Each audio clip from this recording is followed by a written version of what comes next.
안녕하세요. 성노가병원 치과 신명섭 원장입니다. 임플란트의 수명에 대해서 질문을 하셨는데요. 임플란트의 수명은 이 질문하신 분이 보신 것처럼 10에서 15, 20년 정도, 그러니까 평균적으로 보면 한 15년 정도 그렇게 통계적으로 있습니다. 그런데 그 수명이라는 것을 우리가 따져볼 때는 여러 가지 측면을 이렇게 고려해야지 제대로 이해를 할 수가 있는데요. 임플란트는 첫 번째 머리 부분이 있고 뿌리 부분이 있습니다. 이 수명은 뿌리 부분에 해당되는 거고요. 그 머리 부분은 그러면 따로 이제 일반적인 보철물의 수명과 비슷하다고 보시면 됩니다. 그 일반적인 보철물의 수명도 이제 10년 정도 되는데 특히 임플란트 같은 경우는 자기 자연 치아하고 그 보철물 사이에 틈새가 벌어지는 경우들이 종종 있습니다. 그래서 음식물이 끼기 때문에 보철물을 새로 만들어야 되는 경우가 있고요. 그리고 그 머리 부분, 그 보철물이 이제 충격을 받으면 깨지는 경우가 있습니다.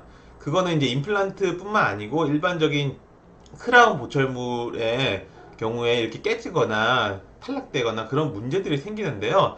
그렇기 때문에 그 부분에 이제 일반적인 수명은 한 10에서 20년 정도 이렇게 임플란트 같은 경우는 조금 더 짧게 10년 정도 이렇게 보시면 되고요.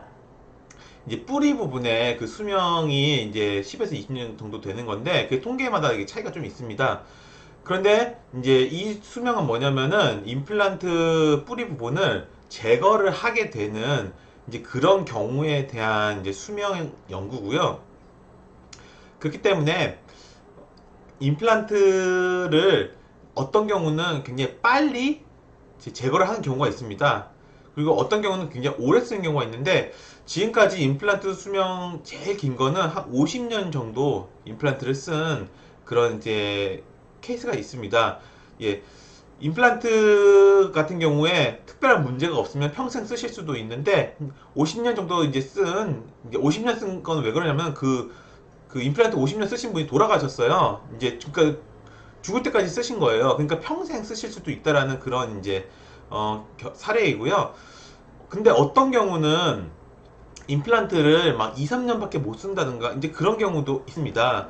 그래서 이게 그 평균을 내기 때문에 이렇게 한 15년 정도 그런 수치가 나오는 건데요.